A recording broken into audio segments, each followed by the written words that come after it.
Hello everyone, my name is Rochelle Innocent and I'm the founder and CEO of Project Purpose. Welcome to our channel.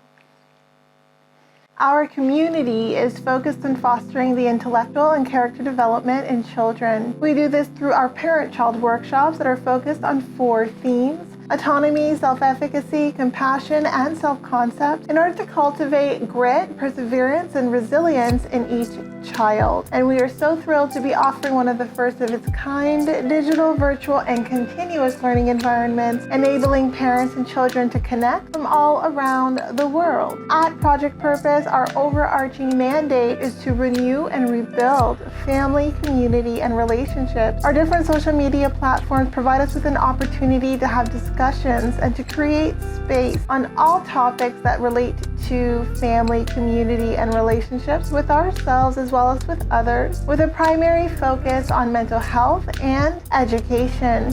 More precisely, the ways that the institutions of mental health and education play a role and have played a role in our societies at large. These discussions and debates provide us with an opportunity to think critically about what needs to change within these structures for us to live up to our bold slogan: support, protect, and empower each child through youth-focused development, better known as leadership in juvenescence. We recognize that in valuing our children's leadership potential, this also translates as recreating and co-creating environments, both socially and politically, that will enable our children to thrive. For those of you who are particularly keen on the topic, we also write thought pieces every other Sunday. We have one that just dropped this past Sunday, so be sure to meander over to our website and check out our online content. And if it is the case that you are looking for a listening alternative, well, we're available on 12 different podcast platforms for your listening leisure, and we provided you with access to the links in the description down below. Now, as is the convention, be sure to subscribe, hit that post notification bell so that you are aware of every time we post. And of course, if you like these conversations and you want to keep them going,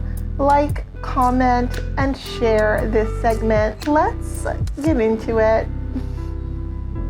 Hello, ladies and gentlemen, and welcome back to another segment here on Project Purpose. For those of you who are new, we cover topics that relate to mental health, mental wellness, and education on a week-by-week basis. And today our topic of discussion is education, and we're going to be talking about the education that starts at home. And of course, today's conversation is about how proficiency is a prerequisite to performance. And what does that mean for everyone? It means that when we are in the process of learning, when it is the case that we are in front of new information, to expect performance is misguided, because we can't perform if we don't have that proficiency first. So I want to talk about that because I think a lot of us, when we think about learning and education, we're automatically thinking about competition. And I think that if it is the case that you're looking to compete, you should compete with yourself, right? Because I think comparison is something that really can hurt and harm our evolving sense of individuality, our sense of self, and our sense of capability and adequacy. And I think sometimes when we put proficiency and performance above and beyond learning, we miss the learning. And then what people do is they start to cut corners to perform and to have semblance of proficiency that hurt the actual learning in and of itself. So I have had many conversations on this platform on my attitude around why we should decouple performance from learning, because I think when we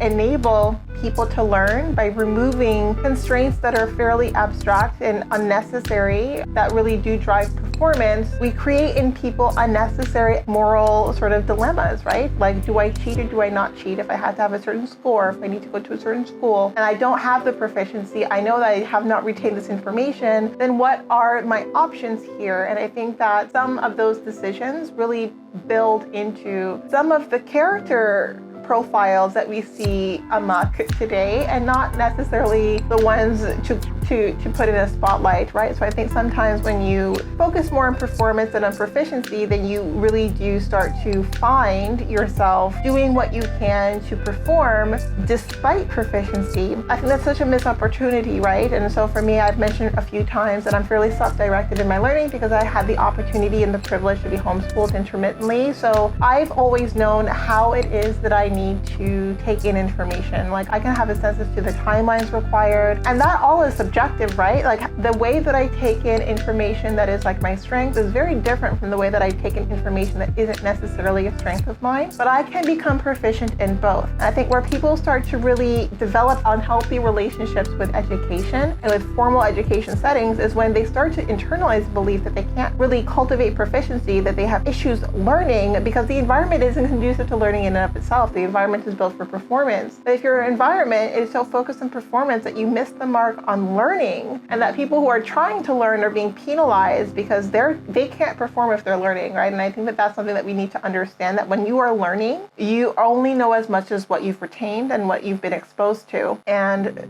as someone who's completely novel to a new subject, the expectation should be that you don't know much, and no one should feel shamed or embarrassed by not knowing something when they're in that area to learn it, right? And I think as part of my own professional and personal academic trajectory, I think that it took a lot of confidence that I didn't realize was an outlier when I would be in rooms, it would be like my first or second day, and then people would ask me questions and I'm like, well, I really don't have the answers to that. I'm here to learn that answer. And people would scoff because some of them are like, well, I have peripheral knowledge, like I knew it from this, then, and the other. And it's like, well, that's fine, but I'm here to learn it, right? Like if I'm in a class and I'm paying to be in front of a facilitator and commit X amount of hours of my evening to gain proficiency, I'm not in really the mood to also take shame and blame for not having it. I don't understand why there's almost this backwards expectation that once you enter in the educational arena, you already know what it is you're being tested for. You already have that peripheral knowledge. You're already set up to perform. And I think that that's a little bit backwards. And I think what it does create a very toxic relationship with learning. And so I want to talk a little bit about the prerequisites to proficiency. I think that at the onset, all of us have a very different starting point, right? Depending on our parents' education or our education or peripheral education or peripheral experience, the shows we watch, the books we read, when we come into a specific setting, we all have varying baselines. They're not necessarily the same. So I think that needs to be taken into consideration because that's going to play into your ability and the time required to gain proficiency. And you need to gain proficiency before you can be expected to perform. And I think if we all understand this, and when someone holds us to the expectation of performance, when we know we don't yet have the proficiency, we can be our own advocate. It's like, I'm very confident that I can perform in this arena once I've gained the proficiency required. And I don't think that the time allotted is the time that I need to gain proficiency.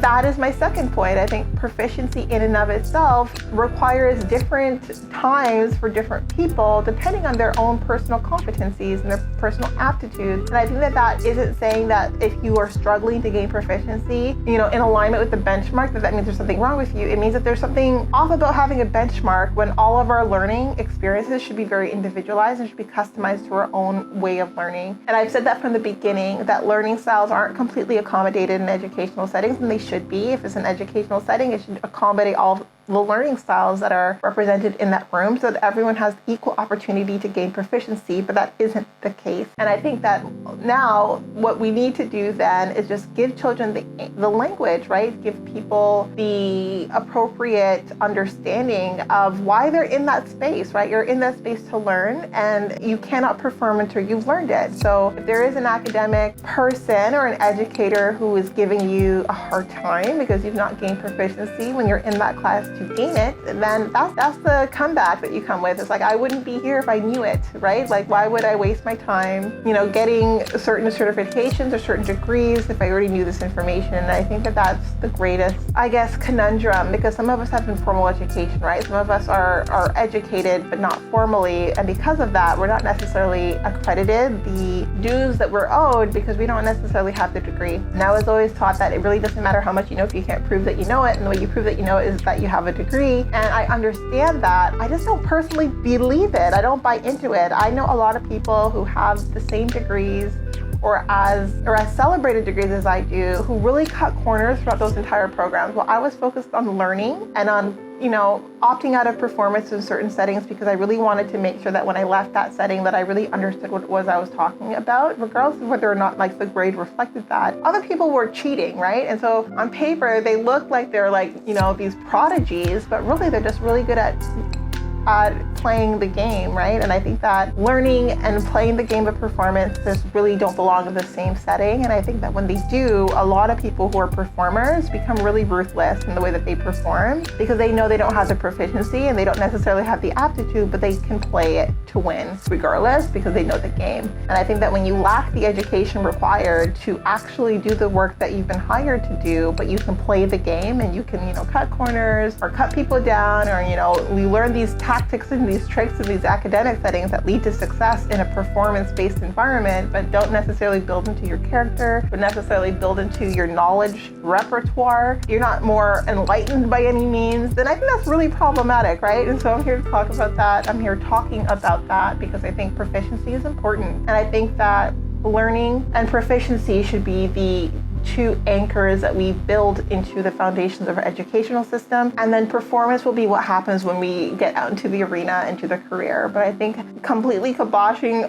learning and focusing on performance and proficiency without giving people the opportunity to learn the way that they need to, I think that's creating a lot of really interesting, life experiences that none of us really need to have, right? And I think that is because of inadequacy and insecurity that comes with okay, well, I guess I'm supposed to know this, but I don't. But I can cheat, or I can do something a little bit unscrupulous that will make sure that I still get the accolades, get the celebration when I haven't necessarily done the work, right? So that's the conversation for today. I think for all of you who are interested in learning, but you feel insecure or intimidated by the need to perform, I think that you really need to give yourself space to learn, to cultivate proficiency, and give yourself time to perform. I am someone who confidently knows that I can perform to any standard so long as I have the appropriate learning.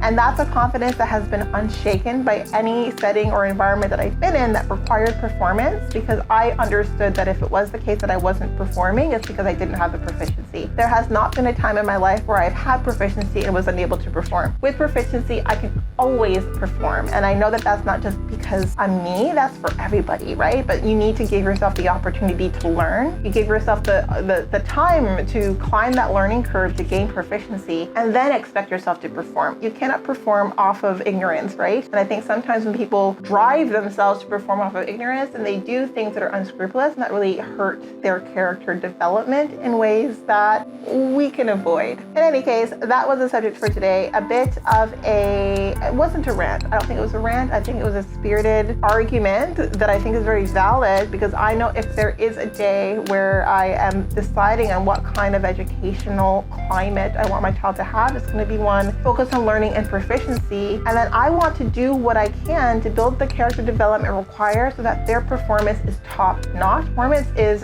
tertiary. It is not the priority. It is learning and proficiency. I want them to have the appropriate knowledge to make the right kinds of critical decisions, to be a contributing member of society. And I want that not just for them, but for me and for all of you watching here right now. So that was it for today, but definitely not all. But before letting you go, I would be remiss if I didn't let you know that we will be going live at least twice a month, every month for the foreseeable future on our Facebook page.